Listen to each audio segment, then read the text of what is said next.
Gaming controller, tak kisah dekat platform apa yang kita main, sama ada dekat PC, dekat konsol ataupun dekat smartphone, kita tak boleh deny bila kita main game guna controller, lagi-lagi game dekat smartphone kan, kita dapat physical punya button, kita boleh tekan, kita boleh pegang secara fizikal. Experience yang kita akan dapat tu lagi best dan lagi selesa lah kan. Bergantung juga game apa yang kita main, tapi most of the time memang lagi selesa. Dan dalam video kali ni saya akan review sebuah wireless gaming controller dari Cooler Master. Dan untuk pengetahuan korang, ni adalah wireless gaming controller pertama yang Cooler Master keluarkan. Jadi kalau korang curious macam mana produk ni, dan jangan pergi mana-mana, anda bersama saya Adli di channel YouTube Mona Lisa.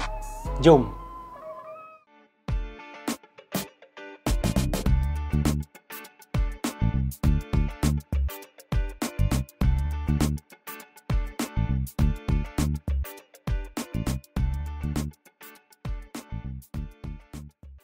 Dekat tangan saya ni ialah Cooler Master Storm Controller, sebuah wireless gaming controller yang kita boleh connect dekat banyak jenis device. Jadi tak kisah korang nak main game dekat PC, korang boleh guna dia. Korang nak main dekat iPhone, tak ada masalah. Dekat Android pun boleh juga. Jadi korang boleh lah main game contoh macam COD Mobile kan, guna controller, tak ada masalah. Dan untuk pengetahuan korang, Cooler Master actually bagi controller ni dekat kita orang directly masa kita orang pergi Taiwan hari tu. Tapi saya tetap akan bagi pendapat jujur saya 100%. Kalau bagus dan bagus, kalau tak bagus, tak bagus. Jadi untuk Cooler Master Storm ni, diorang guna full plastic construction yang ada matte finish dan ada anti-slip pattern dekat bahagian grip dia. So first time saya pegang dia, memang material dia okey lah, dia tak licin sangat. Tapi anti-slip pattern dekat grip dia ni, dia tak adalah grippy sangat. Dan bila kita tengah main game tu, honestly tak rasa beza pun, rasa sama je. Dan bila kita pegang lama-lama, tangan pun dah start berpeluh kan, sama je, dia tetap akan licin juga. Lepas tu untuk bentuk dan ergonomik Cooler Master Storm Controller ni, diorang guna bentuk seakan-akan Xbox 360 controller yang dulu-dulu tu. Bila mula-mula pegang tu memang dia agak selesa lah, tapi apa saya perasan, dia punya grip ni dia kecil sikit, dia tak berapa gemuk. So bila kita pegang tu, jari kita macam kekok sikit. So bila kita start guna dalam jangka masa yang lama, dia akan start rasa tak selesa dan macam nak cramp pun ada juga. Beralih kepada button yang ada dekat controller ni, untuk button A, B, X dan Y, dia cuma guna rubber dome dan bukan guna switch lah. Sama juga dengan dia punya D-pad. Dan untuk D-pad dia ni, dia guna hybrid punya design yang memudahkan kita bila kita nak tukar direction D-pad dan bergunalah untuk buat combo dalam fighting game. Tapi feel untuk button A, B, X, Y dan D-pad dia ni dia lain tau. Untuk A, B, X dan Y ni dia rasa okey dan ada feel tactile dia tu. Tapi untuk D-pad ni, jujur saya cakap, dia rasa sangat mushy, dia rasa lembik dan tak best sangat bila kita nak tekan. Next, untuk analog stick yang ada dekat Cooler Master Storm ni, dia cuma guna analog stick biasa yang traditional, bukan guna Hall Effect punya analog stick. Dan masa saya test dia punya dead zone, memang tak ada isu, memang zero dead zone. Tapi saya yakin bila kita dah start guna lama dan kerap guna, memang dia akan ada masalah stick drift. Yang tu tak boleh lari kalau guna traditional punya analog stick. Dari segi feel dia okey, tak ada masalah langsung dan tak ada benda yang saya nak komplain lah. Dia punya analog stick ni bergerak dengan smooth dan dia punya accuracy pun boleh kata accurate lah. Bila saya main game FPS macam Apex Legends, tak ada masalah yang saya hadapi masa saya tengah main tu. Cuma dekat bahagian grip dia yang atas ni, dia rasa keras sikit, dia tak rasa lembut sangat. Tapi secara overall not bad dan perform sangat baik. Lepas tu dekat depan ni juga ada beberapa button lain yang kita selalu jumpa lah dekat controller Xbox, contoh macam option button semua tu kan. And then dia juga ada satu home button bentuk logo Cooler Master untuk kita nak turn on ataupun turn off controller ni. Dan untuk lampu yang ada dekat keliling home button ni, selain untuk nak tunjuk yang controller ni tengah on macam sekarang,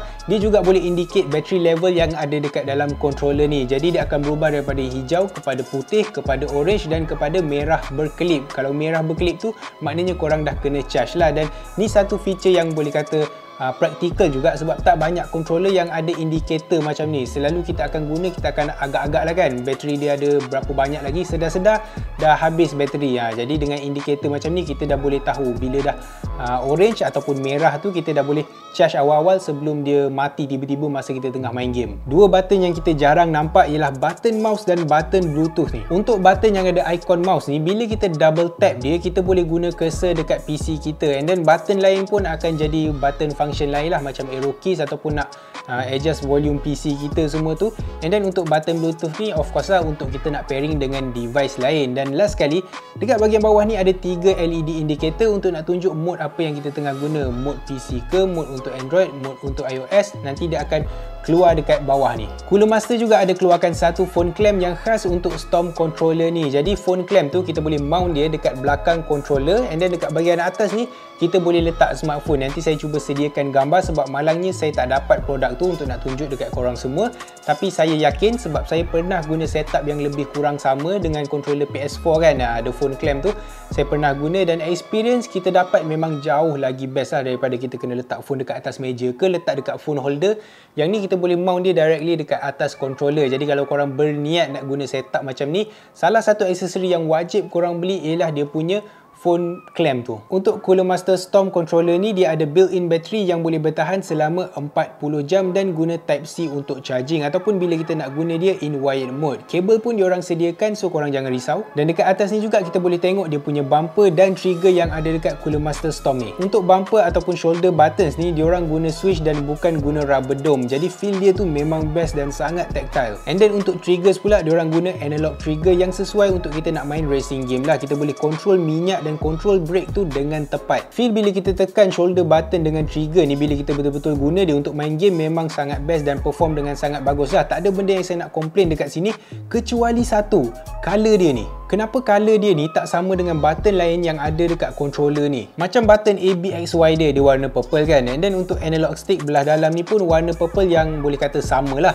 Tapi bila sampai dekat dia punya trigger dengan dia punya shoulder button ni, walaupun dia purple, tapi purple dia macam magenta macam tu. Dia tak sama macam packaging Cooler Master, logo Cooler Master. Dan bila kita tengok dekat controller ni macam ni, saya tak tahulah memang niat dia orang nak buat dua tone macam ni ke, tapi dia satu combo yang menyakitkan mata. Kalau dia buat warna yang shoulder button dengan trigger ni sama dengan yang lain, saya rasa tak ada masalah dekat situ. So yang ni memang buat saya triggered sikit. Jadi sepanjang saya test controller ni, 90% saya guna dia in wireless mode yang guna Bluetooth 5.0.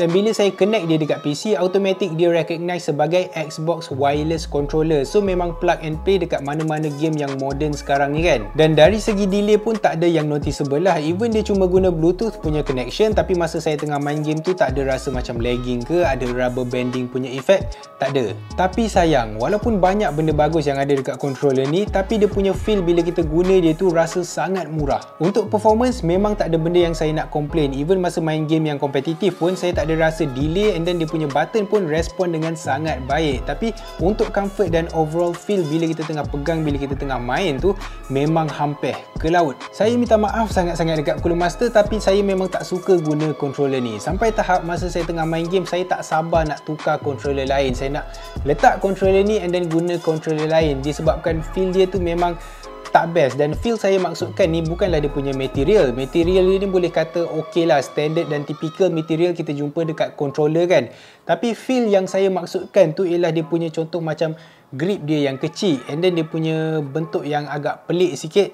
Dan overall feel dia macam setengah button yang ada dekat controller ni kan. Jadi combination semua benda tu bagi kita satu gaming experience yang kurang enjoyable. Dan controller ni memang satu benda yang kita akan selalu pegang. Jadi faktor feel dan comfort tu actually agak penting sebenarnya. Dia macam kereta yang lowered. Untuk cornering memang dia best, memang dia stabil, tapi tak selesa kalau kita nak drive jauh. Macam tu lah feel dia bila kita guna Cooler Master Storm ni. Dan dengan harga sekitar RM180, terlalu banyak saingan lain yang ada dekat market sekarang. Contohnya macam offering daripada Gameser ataupun FlyDigi. So memang susah lah untuk saya nak recommend dekat korang semua. Dan gameplay yang korang tengok dekat dalam video ni, semua saya guna Cooler Master Storm ni. Macam saya cakap, dari segi performance tu okey, tak ada masalah dekat situ. Tapi dari segi ergonomics, dari segi comfort dan overall feel bila kita pegang dan kita guna tu, boleh kata mengecewakan. Dan personally saya rasa tak berbaloi lah dengan harga dia. Maybe ni juga disebabkan ni cubaan pertama Cooler Master untuk keluarkan sebuah gaming controller kan. Tapi